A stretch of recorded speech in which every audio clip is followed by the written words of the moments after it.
Welcome to the Buy Box Bandits podcast.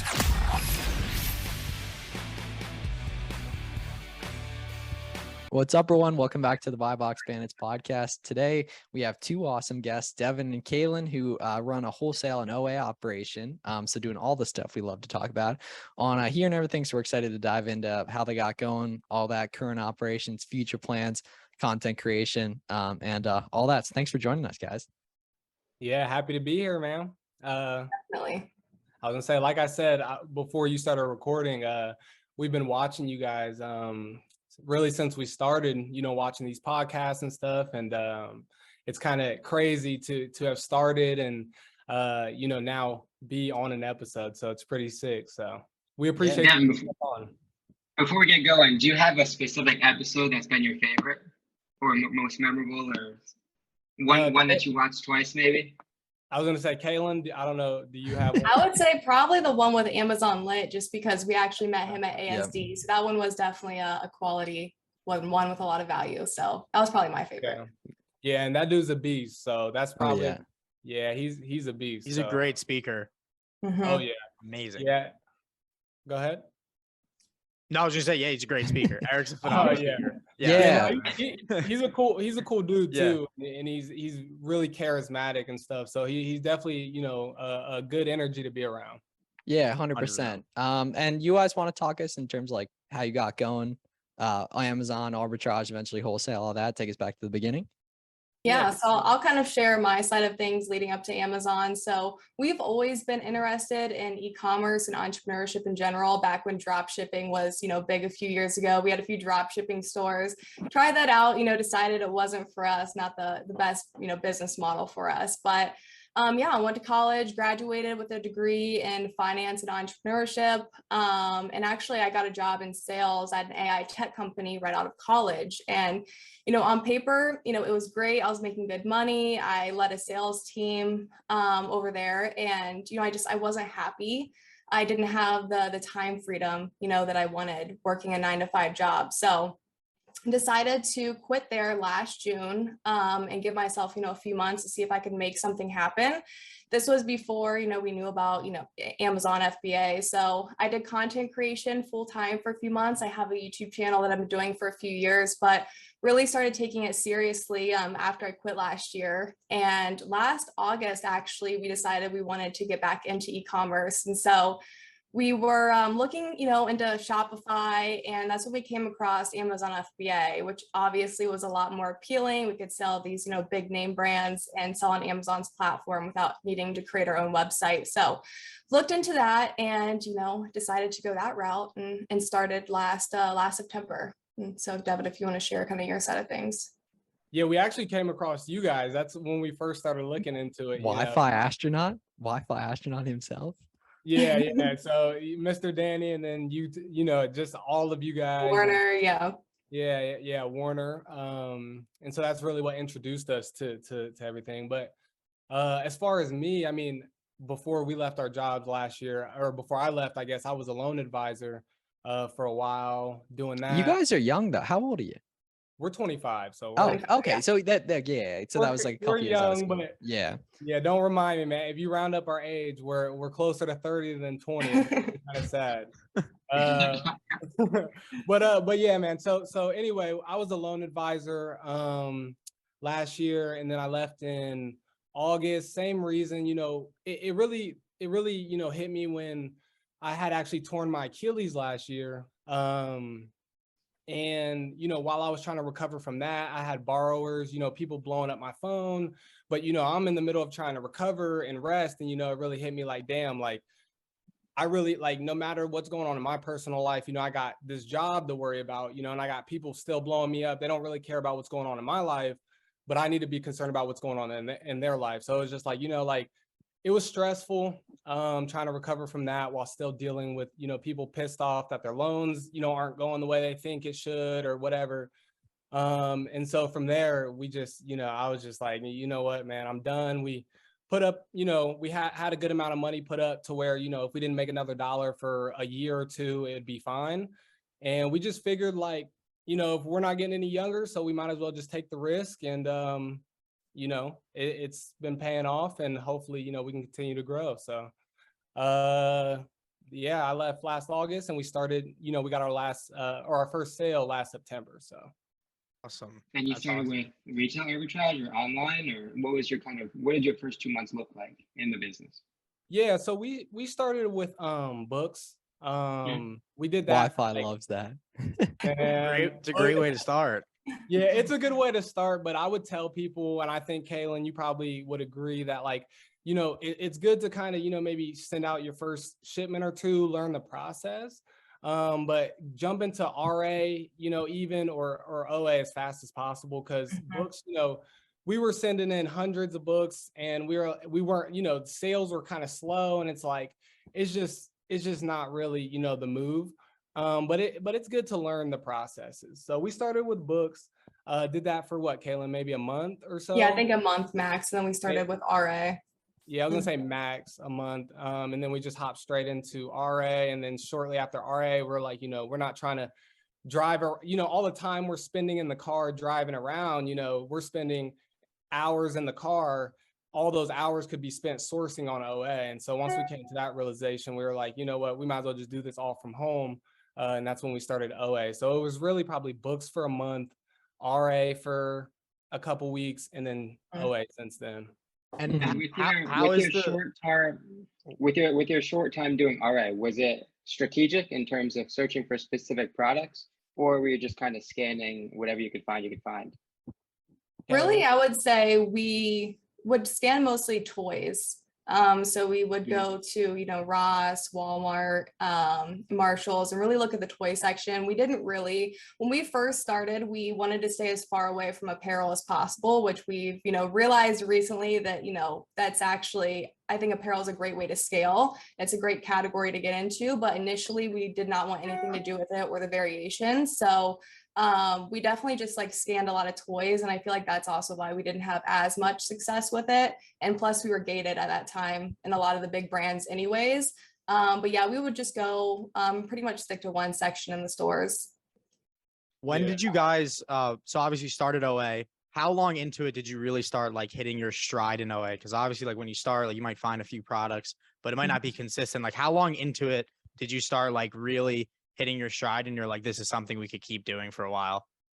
I mean, I was gonna say we started in Q4, so it was a great time to Okay, get yeah. started. So we started like yeah. our first full month, I think we did 16,000, and then that December we did 30. So it was a pretty, you know, quick, start. And then, you know, January, February hit, and then we realized, you know, it's not gonna always be this easy. So, but yeah, we definitely got lucky, you know, starting in Q4. So we had a pretty easy time, you know, finding products and getting sales. Yeah, but in December, you know, we had profited maybe, you know, close to like 7,000, and, you know, that was like 3 months in. So I was like, you know, oh shit, like if we, you know, 3 months in, you know, if we can profit 7, what can we do in 12 months? What can we do, you know, in 2 years? So that really opened our eyes to, you know, the potential of it. So And And what what do is, you guys? yeah, I was going to say, what does the current operation look like, both from a scale, who's prepping, what business model, mainly the split on the two models you guys do? yeah. So with wholesale, so we're actually just getting into wholesale. So ASD was our first trade show. We really just decided to get into wholesale maybe a month and a half ago or so, like Kaylan. Yeah. So, and then so right now we're mainly OA. Last month we did, it was a slower month because we didn't order for about a week and a half because ASD and then COVID, and then we didn't have a prep center like fully up and going. So we didn't want to, you know, order too much to here while we were gone, but we did about 63,000. And then the month before that, we did 72,000. And then we're aiming for 100K next month. Hopefully, you know, we're on pace to spend about 70K, 80K this month, which should put us well over 100 in the following, you know, 30 days to 45 days. But yeah, and as far as prep goes, we're getting started with a prep center right now out in New Hampshire. We're just really testing them, and like we've done 2 shipments so far with them, right, Kaylan? And we have like, I don't know, like 400 units there right now. So hopefully they get a big shipment out this week. So we're really trying to ramp up the spend there, because prepping is trash. So Transitioning to a prep center. So Garrett and I did it at around the same time. I think it's been like 6 or 7 months now, or maybe a little bit longer. Would never ever go back. Yeah, You couldn't pay me enough to go back. It's so amazing not having to prep products anymore. Like, it's just, you have so much time back, and you have more time to source if you want it, or go do whatever else you want. But it's like, it's absolutely amazing. And Miles is finally getting on it as well. Yeah, well, I've had. Oh, is my mic? Miles will never be. Miles No, will you're never be good. fully It sounds remote, good to you. Whenever it sounds good to me, it sounds terrible to you guys. Whenever it sounds good to you guys, it sounds terrible to me. But yeah, I've had mine since March. They've probably done like 30% of my stuff. But yeah, the problem only is, 30? well, it's saying no to some low profit per unit stuff. Yeah, that was my bread and butter for a while. You know what I mean? It's necessary. I'm gonna have to raise my ASP, which is fine. Miles right. will never be fully remote. Never Yeah, ever be fully well, remote. part of it's the Why, speed. man? We need the bag, man. Some of this stuff I need to feel be it. able to merchant fulfill. You know, like And especially the content. The content's there too. That's what I'm saying. We think it's a good idea as well. Yeah, having the content of the other prep does help once or twice a week on stuff. So, Yes. so kind of focusing on your wholesale operation, a two-part question. In terms of ASD, what was your game plan going into that whole event? Yeah. Honestly, man, it was just the main thing is, because like Kaylan had said earlier, you know, since your guys' podcast with Amazon Lit, Eric and Sebastian over there, we've paid attention a lot to them, because obviously their scale, it's, you know, it's admirable, something that we, you know, aspire to be like. So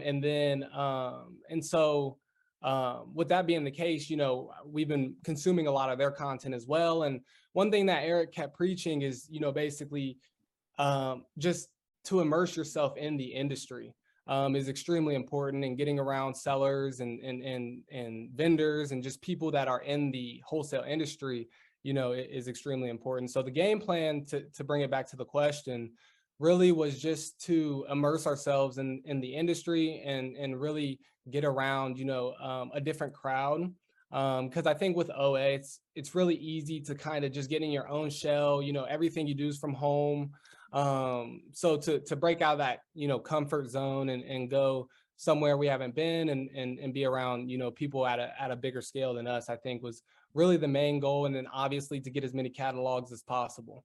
That was a really good way to put it. The like immerse yourself in the stuff. I'm gonna start framing that. Somewhere Eric's ears are perking up listening to that. Yeah, that's good. I completely agree. Yeah, because when you eat, whether it's go somewhere or like put yourself in the information flow right on socials, start meeting people, start reaching out to you, like stuff comes to you, and it's different. It's like building leverage, because information flows your way on stuff too. And it's a nice part is like almost all that's free. You know, like I think ASD is free, right? Does it cost to be an attendee? Obviously, well, gotta go apart and from stuff. obviously, And everything, but it's like free to go. You know, like socials, you guys can listen to this for free. You know, you can DM whatever, ask us questions and stuff like that and everything. So how do you see your business being different a year from now? If the ideal situation, what are we looking at numbers wise? Are you going to have to take prep in-house with wholesale, or, you know, is that going to be prep center based as well? Kaylan, if you want to answer some of that. I was going to say, a year from now, obviously we plan to do, you know, 7 figures next year. So obviously have, you know, $1 million business at least, but, you know, we want to transition mostly into wholesale, probably 80-20 split between wholesale and OA, at least by the end of next year. As far as prep goes, we go back and forth on this all the time. We would definitely be interested in opening our own warehouse, especially with the cost advantages and doing everything in-house with quality control.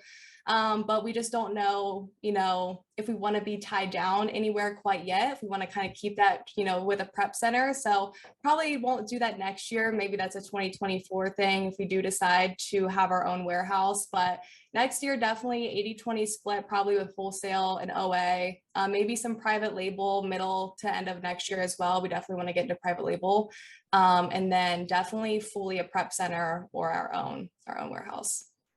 Warehouse would be so good for content, the videos. Oh my God, so good. And quality control and that's very good. And that's speed. the biggest thing. Speed. Yeah. But Scientists say that owning a warehouse shortens your lifespan. So I don't know. Well, when I you agree. sleep in I it, completely yeah. agree. Oh, It the probably cockroaches. I could see Yeah, it. Wi-Fi. Tell the cockroach story. Yeah, when I first moved to Miami, I'd gotten a warehouse down here and I was like running wires to the ceiling for security cameras and I open up a panel and move it back and the cockroaches start falling down. They were Oh. dead, but they Oh, start they were falling dead. At least they down. were dead. At least they Oh, were no. dead. Apparently Yeah, it's but like a if there was- Florida thing, but like I was not with it. So That just ruined it for you now. yeah, I was like, all right, you know what? Maybe this is a sign from God. It's not meant to be. So it was only in there for like 3 months and I broke the lease. And I Yeah, Any, that's best bad. decision. You're 0 for best decision 2. I've ever 0 made. for 2 on warehouse lease.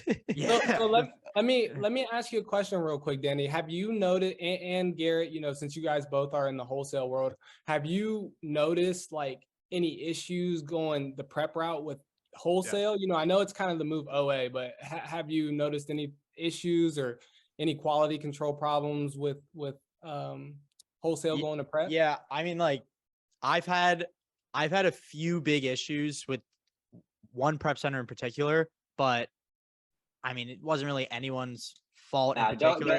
don't hate it on wa- my homies. Don't hate on my I'm homies. not. I mean, it was just they just didn't look hard enough at the SKU of the product. Well, that's and the fucked it problem up. is you have to be on top of that stuff because if So, there's multiple listings or yeah. whatever. So I mean, you're gonna run into problems. Like, I mean, you'll run into problems in your own warehouse too. It's a Yeah. little bit. It causes a little bit more anxiety when it's a prep center because you can't see it and like you don't know what's happening. You just gotta wait like the 48 or 72 That's hours. what makes me nervous, man. That's Yeah, yeah. But It's a- but once you find that really, really good prep center, so like I use one now out in Montana that I send everything to, and I've spoken to the guy on the phone. He knows the products I'm sending in. He knows about them, and I'm fully confident now that he's handling it all perfectly well, which he has been. I think it's just about getting on the phone with the owner of the prep center or whoever's prepping it and just kind of talking to them and Mhm. having them actually ask you questions over the phone if they have any. yeah. It's a little different though for Danny because so his ASP is like significant, like multiples higher Like than ours. 10x. Yeah, 10x Yeah. than a normal So wholesale one. Yeah. one simple mistake on his end is hundreds of dollars down the drain. But the Dozens. perception Yeah. is But like just from a pure like logistic perspective, if you're sending large quantities of a specific SKU, it would just seem that there's less chance of an error. Like I Yeah. would be more nervous sending 2s, 3s, and 4 like one-offs Mhm. to a prep center. Right. Right? Because if I send Yeah. one unit of an OA order, I mean the chances that that one unit receives, gets labeled, and gets sent out is a lot significantly less than That's if I true. send a pallet of all the same SKU to the same prep Yeah, center. I sending mean, one that's just my unit. Yeah, you got to be sending at least 25 units each order to a Yeah. prep center. If Yeah, not that more. makes sense. That makes sense. That actually puts it in a different perspective for us. So I don't know. We'll have to see, man. We'll have to see. You I mean, know, you definitely got to try it. You definitely got to Yeah. try Well, it yeah, out. for OA you have to. OA at Oh, scale, yeah. you or you have to like move like Jake did. But wholesale, it's a completely different story because your cost can be so low if you're doing it in-house wholesale. Yeah. And that's actually one way we were considering going as well. Obviously, this is, you know, further out in the future, but potentially keeping our OA side of the business fully prep center, but then having a warehouse for our wholesale side of the business. And basically OA would be, you know, we don't even see it. We just, you know, send it off to wherever the prep center's at. And then wholesale, we have a lot more hands-on control over it. But obviously, you know, those are things we'll figure out as they come, but Yeah. that's another route we were thinking about possibly Yeah. going, but we'll see.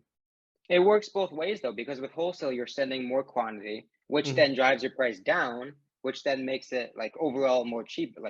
You know what Yeah. I'm saying? Yeah. I don't know, and there's so many routes you can go with this FBA stuff, man. It's truly, it's crazy. So Yeah. And there's I mean- multiple routes to success too. Like mhm. you could do the prep center, you could do your own warehouse, like you could prep it yourself at home. Like there's not one set correct answer. There's so many different Yeah. ways. You can go about it. Oftentimes It's the awesome. answer is a hybrid, potentially, Yeah. depending on situational stuff. And if you were setting the prep center, it's just as simple as adding an extra dollar to your sourcing, right? Just saying no to a few more products. If that's what your mindset is, just add it to your sourcing criteria, account for it, and then just say no when the time is come. Yeah. With that being said, what does your next, like, call it 3-4 months look like in your wholesale strategy? How are you sourcing? Are you calling? Are you emailing brands, distributors? Like, give us a lowdown. Yeah, go ahead. Really, I was going to say really just, opening as many accounts as possible. We're definitely going the distributor route versus, brand direct. We're definitely open to both, but just really opening as many accounts as possible, getting as many catalogs as possible. We were both in sales. So that's, a skill or skills that we definitely, translate well over into wholesale, is that we're both not scared to get on the phone and, not harass people, but just call. You gotta harass them. over, Yeah, to yeah. get gotta the harass account. them. So You that's do. definitely something, that we're both not scared to do, which is good. So just, calling as many distributors as possible and getting as many catalogs and hopefully placing orders. Yeah. Have you made any calls before? I We've was made gonna a say, couple calls. I was gonna say, yeah, Let's- we've made a couple calls. We really weren't planning on going too hard until after ASD. ASD was kind of our introduction to the wholesale world. Just kind of went big, to start. But now, we've been putting together a list of distributors near us. And we're actually planning on making some calls the end of this week and all of next week, and start, sending out some emails, calls, things like that, and really start trying to go hard on that. But to kind of bring it back to your question about how do the next 3 to 4 months look, just as a general overview of the business, I guess. I think right now, since, our bread and butter is OA, and that's primarily, what we know how to do, I think it's important for us to really, focus on that going into Q4, just because we know, we can make, a lot more with that right now, just because we know, the entire process in and out. So just focusing on that, for Q4, and really hitting wholesale hard towards the end of the year into next year, to really start transitioning our business over the course of 2023. Miles, what does Miles say? It's a sprint to 10K profit dollars a month. Yeah, And well, then they're over optimize. that, but yeah, and then you Yeah. optimize. But you do not worry about it. You do whatever you keep. You just ram towards 10K profit a month, Yeah. and then and I know you guys are beyond that, but just in general, listeners, you ram towards 10K. You do whatever you can. That is the life-changing money. That is where you realize you can do so much more, and a whole new world opens up to you guys. All right, how do you guys delegate? Who handles what? What does that look like? Is it easy to do? Has it been a struggle? we've always worked really well together. So being, business partners has just come, really naturally. And, towards the beginning, we both kind of did the same tasks. And we realized that was kind of counterproductive. Obviously, as we grew, each other's strengths and weaknesses kind of came out. And so Devin is definitely the sourcer. He's good at finding new products. That is not my strong suit. I'm okay at it, but he's definitely the one, that sources all the new products and leads the team, training calls with our VAs. I'm definitely more, I handle the number side of things. I love the Excel, spreadsheets. I like building them. I deal with our accountant and our bookkeeper. And I also do all of our tax exemption documents. So and our reorders. So I kind of handle the back end side of things, all the paperwork, the reorders, and then he handles the sourcing of new products and the VAs. And it works well. Yeah, and you guys know what else is good for finding products? Seller Amp, Seller Amp. sponsor of today's episode. Yeah. Go in the link in the description, get a What free trial. Got the mobile app, Chrome extension, web app. Check it out. Get a free trial. It's linked in the description on that. And that's interesting. I didn't that's an interesting way. I haven't heard people actually lay it out that nice. People at business partners in this as well. That's pretty cool on and kind of getting back to the forecasting thing, right? It makes so much sense to really hit the OA stuff so hard the next few months, because that's you can turn on OA and turn off so quickly. And a lot of the Black Friday stuff, the MFing, that wouldn't exist with stock forecasting the way it has to go in wholesale and everything like that. So the VAs, how are the VAs involved? What are they doing? When did you get them? When do you think the listeners should get them? Yeah, so I guess I'll answer that. So we only have one now. There was a period where we had two VAs. Unfortunately, one of our VAs, she was extremely nice. We really liked her, but she had some issues going on, in her personal life.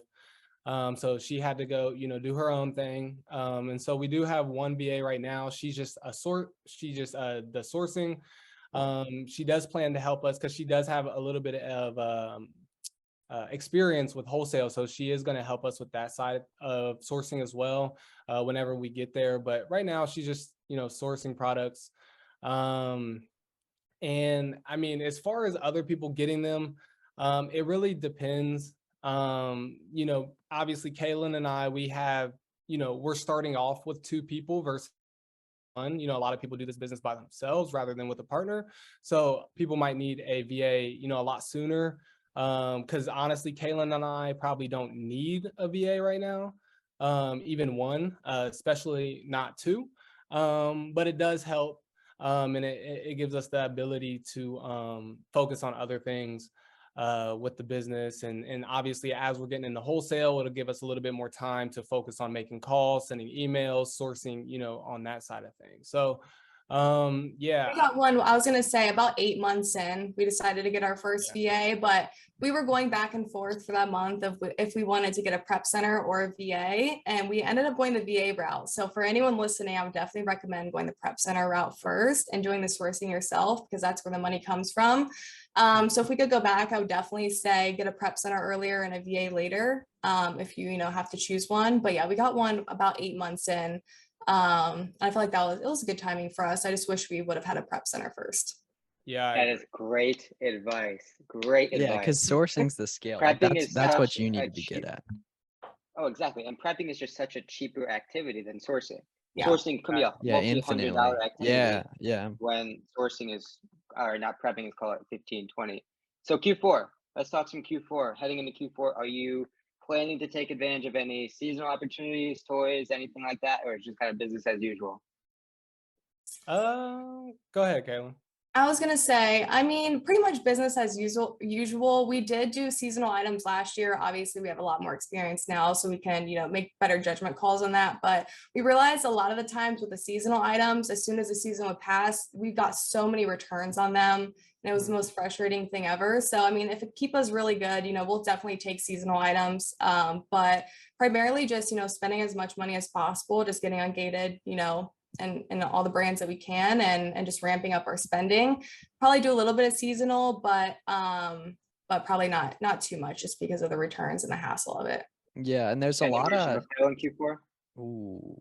What was that? Any merch fulfill planned in Q4, or is it just strictly going to be FBA? Need it. Come Yeah. on. I was gonna say, Yeah. We'll be doing some. That's what I'm saying. Yeah, you can't be telling the grandkids the house is 1,000 square feet too small because you weren't willing to merch and fulfill that Q4. That's what I'm saying. That's what dreams are made of. But we'll probably do some MF. I mean, you know, it really just depends, you know, on what we find when we source. But yeah, we'll definitely do some of that. I think last year we did a decent amount, and we did almost all of our. Yeah, you have to. Yeah, if you're buying anything in December, you basically have to if you want to take advantage of those inflated prices. Yeah, exactly. And you know, last year we weren't sending nearly as big of shipments as we're sending now, so I can only imagine the headache, you know, of Amazon being behind, you know, closer to Christmas. So sending in, it's already starting to happen. Yeah, exactly. Already so starting you to know. happen. Nah, AVP one doesn't let us down. AVP one doesn't let us down. It's a good prep center. Or a good Amazon warehouse. It's the best one. And where is it? Pennsylvania. It's the best one. IND4 though. IND4. No, that's a black hole. Yeah. Oh my God. Oh, that was the worst. Miles, I've seen you tweet about it. Oh, the memes. People mess it. Those are getting a lot of likes and shit. Yeah. Yeah, and I was like, I thought you can't be sending stuff there. Us, no, it's everyone. They're just stealing. Though, right? That's what. Yeah.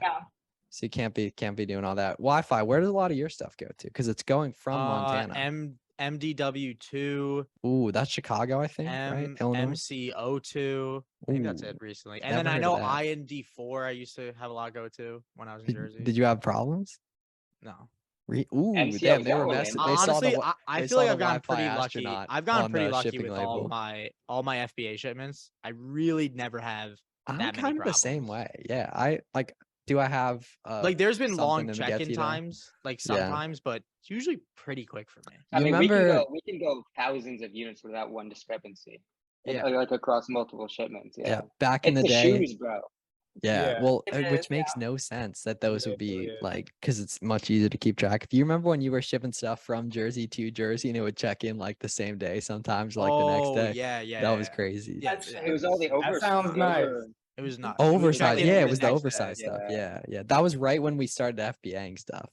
Because you and I were just MF cowboys for like the first 6 months on everything back when there was no competition on anything like a year ago on Man, it different was stuff a like different that. landscape a couple years Yeah. ago. I want to ask you guys that too. That's something I wanted to ask you. I kind of asked you, Miles, when we did that call a couple weeks ago. How do you guys feel about the future? I guess, Danny, you're full wholesale. Garrett, I don't know if you're, a hybrid, but how do you feel about the future of OA and just, because obviously just even since we've started and you guys have been doing it longer than us, we've even noticed, a big increase in sellers on products. Yeah. So I'm just curious, your guys' thoughts on the future of OA, and obviously it'll be a thing. Arbitrage will always be a thing. Yeah. But just, what you think about that. Yeah, the big thing would be how Amazon treats third-party sellers, I'd say, whether they're taking receipts for ungating. Because you guys got to remember, right? Ungating didn't exist the way it is today until like 2 years ago or so, which is a very small time span and stuff for anyone listening who wasn't around back then. Like no one knew how to get ungated in anything, like anything on stuff. Yeah. Like what Danny and I didn't even consider trying back in the day when we were just doing the books. Like we didn't even talk about it at all. Yeah. But I think OA in the future, I mean, I think it's like almost like with seasonal products. Like obviously right now there's a lot of sellers, and I mean, it seems like every month there's more and more OA sellers coming on as selling on Amazon starts getting more and more popular. Yeah. I think eventually a lot of those people or those companies are going to die out, and that's what it is. And then it will go back to being a little bit easier to sell products. But yeah, right now it's OA is super competitive. I mean, you can still do it. Like I did it yesterday. Like you could still do it. And people like, it's just, if you think long term and think actually doing it for years, like you can do 30% of your revenue every December. Like, and that's like 30% of the work for the whole year, right? You know what I mean? Like, sure. Is it incredibly easier in December than it is in March? Yes. So go extra hard during December or plan accordingly on different stuff. Like, so macro trends would be like an increase in hours. Like your skill is always going to far outpace macro trends. If it actually, like, sure, is some of the listings we would sell a year ago, they were $6 a year ago, now it's 30. Yes, but I make way more money overall because I have more money to buy more, right? I understand how to get our own order cancels better. Like there's no saturation if you're good, and you guys are good, so we'll all be chilling on it. And I mean, the thing is, right, it's obviously barrier of entry is very easy, right? Anyone can make an account, but the numbers of like sellers that have last after like 6, 8, 10 months is astronomically lower than the amount of sellers that are going in that 1, 2, 3rd month, right? And so it's just like, if you're good enough, you'll last. I mean, that's the fact of the matter. Also, kind of what Miles brought up, right? Once your business egg, right, gets bigger, you can start taking lesser margins and still make somewhat the same money, even more money, right? And so way more. There's power in size to the extent that maybe you needed to take a 15% margin to make your ends meet in your house. Well, now maybe that's only 7, 6. You know how many more products at 7% there are at 15? Tons. Yeah, way more. You know what I'm saying? I also think it's important now to spread your risk over more inventory in online arbitrage. So like if I only had a certain amount of money and I could only buy like 100 units of one product, I might buy 50 units of one and then 50 units of another, just because the amount of times I'm seeing like the sellers, the amount of sellers on a listing just spike up from a leads list or whatever. That's it. Yeah, that's why you got to be buying. Yeah, you got to be at scale. You have to be shipping through sales tax free most of the time. That's what most of the stuff has to be coupon based. Exactly. Spread the risk over more inventory. Yeah. And what's crazy is like buying 50 of something's intimidating to a lot of people, you know, and that's what really has helped all of us grow, is buying bigger quantities of stuff that did work really well. Because if you can buy 10 of it OA, you can probably buy 50 of it. You can either buy like 5 of something and then you'll get cancels, or you can buy 500 of something if they're not canceling on stuff. And that's the difference.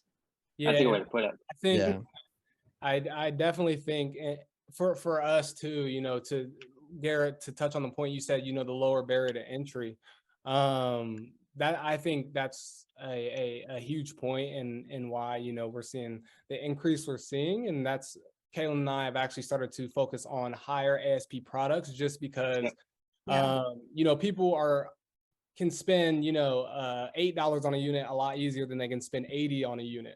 And obviously, you know, people are going to be scared to spend that much on a unit, and we're not. So I think it's important as it grows, you know, the popularity of OA, to definitely start to diversify into ungating, higher ASPs, potentially wholesale, you know, stuff like that. So That's Yeah, why. just That's why adding I like high complexity. ASP. That's why I love it because there's just less people, and if there Mhm. is a listing where there is a lot of sellers, they usually only have like 1 or 2, Yep. 5 Yeah. in stock, and then I'll come on with like 100 or 200, and then I'm buy Just box body them, 80% of the just time. bodying heads Yeah. on the buy box. And they'll Banding. just like price out, and then it's stomp them out the listing. Then that's it for them. Yeah. Yeah. Yeah, no, definitely. I mean, adding complexity is something we talk about endlessly, like across all aspects of the business. Before we wrap up, Devin and Kaylan, give the Buy Box Bandits listeners the your sales pitch. So if you're calling a wholesale rep, what are you Oh, saying off yeah. the bat? Oh, that's rough, man. That's on the That is rough. All right, spot. Danny's the rep. That's Danny's the rough. rep. Danny's the rep. Putting you on the Oh, spot. rough. Putting you on the spot. I don't know, man. I just, just All right, give you him a beat call. us this year. I'll be back. Keep it All rolling. right. Yeah. Oh, you put me on the spot, Garrett. Dude, you guys said you were salespeople. Let's hear it. Let's give us the spiel here. All right. How are you doing today, Danny? Am I the sales rep? I guess. All right. All right. So, We're okay. just hey, go ahead. You go don't have to. I look, because like when I'm calling reps, it's not the same every time. I try to like form it around them and how they act. Like sometimes I'll call a That's sales rep. very well, yeah. Sometimes I'll call a sales rep and like they don't want to speak to me, like at all. Example of this was yesterday. I accidentally called a sales rep on Labor Day, and he was like, "Hey, it's holiday," and I called his personal phone number. I was like, "Oh, sorry, I forgot." Yeah. He was a little upset, but Yeah. like it's just some of them don't want to speak with you because they get so many calls. So you got to just kind of navigate. It's different. There's no, I don't have like one set like pitch. Exactly. Like Yeah. a script. Yeah, exactly. It's tough to have like because Kayla and I were in different sales too. She was more of a cold call, pitch them as quick as you can, sell the software, that's that. I was a loan advisor. So, I was on the phone with people for 30 minutes, 45 minutes, and I would cold call somebody, and by the end of the call, I got to get their social. So, I got That's pretty so I gotta, it was a much different game. I gotta, sit there and build the relationship. Whereas Kaylan was just, hey, in the first minute, if they're not trying to buy, on to the next call. So it really just depends, how the sales rep, like you said, Danny, it really just depends how they're interacting with you. You'll be able to tell off the first 1 or 2 lines, if they are even going to give you the time of day. Exactly, obviously, you can objection handle and things like that. But if someone doesn't want to talk to you, they don't want to talk to you. Yeah, they just drive you off the phone. Yeah, exactly. All right. I'll take it. Garrett, you try, I'll man. take it. I was gonna say, man. Yeah, maybe next time we'll have to do another episode. Maybe once we hit like 200K a month or something like that. Hop back on here and I'll have something ready for you. We can role play or That's something. awesome. That must come in handy though, the previous loan experience, because like you said, you're on the phone for 30-40 minutes building a relationship. So I mean that's something that took me a while to understand that I had to do. It's kind of hard, but oh yeah, like I said, man, I would cold call people, and by the end of a call, I would have their address, their family members, information. Yeah. I would have their social number, their social security number. So it's definitely a big game, of rapport building, and I think that's really going to help us, going into wholesale. And like I said at the beginning of the call, we're just getting into wholesale, so it's definitely a game we're still trying to learn. But I think, over the long run, I think the longevity that's going to come from wholesale and building those relationships is definitely a lot more solid of a foundation for a business than OA. That's personally what I think, but we'll see. That's very, very well said. You want to where can the viewers find you guys? Kaylan, make sure they follow your YouTube. It's a different audience, but go ahead. Yeah, I'm gonna say I do a lot of like entrepreneurship, lifestyle, productivity content on YouTube. It's just at Kaylan Kerbler. My Instagram's Kaylan_Kerbler. I post more Amazon content on there, but yeah, it's just my name. Yeah, and that's Kaylan spelled KaylanKerbler. Make sure you follow her, get those subscribers up. But yeah, man, you could just follow me at my name as well, Devin, Devin, Devin Davie. So yeah, make sure you spell it with an I, not an O or a Y. I know a lot of people spell it different. Yeah, man, drop me a follow. I'm really happy that we got a chance to do this. Yeah. Like I said, we admire all you guys. You guys are obviously at a much bigger scale than we are. And that's where we aspire to be. And, I think what you guys are doing is awesome. Doing these podcasts, we definitely get a lot of value from listening through these, hearing how other people are operating their businesses. And it's definitely valuable what you guys are doing. So we appreciate it. Yeah. Awesome. Yeah. Well, obviously, thanks for joining us. And Miles, you all right. want to wrap it up? At the outro. Yeah. Oh yeah. Thank you guys for coming on. That was a lot of fun. We'll have to do another one sometimes. Yeah, definitely. Time on that. Yeah. Cool. Sounds good. I just carried like 15 boxes to UPS. We'll see how Yeah, we had to pick up today Everything. too, man. There we go. Yeah. Cool. What are you guys Instagrams? Did you already? Yeah, we did. did. You ask Oh, in the yeah, clip? we Oh, did. cool. We Very spelled good. them out. Yeah. Intro guys. All right, We cool. got him. Sweet. All right, cool. Yeah. Thank you guys for listening. Check out Seller and free trial links below. Have a great night. Awesome. Alright. Thank you. Thanks, guys.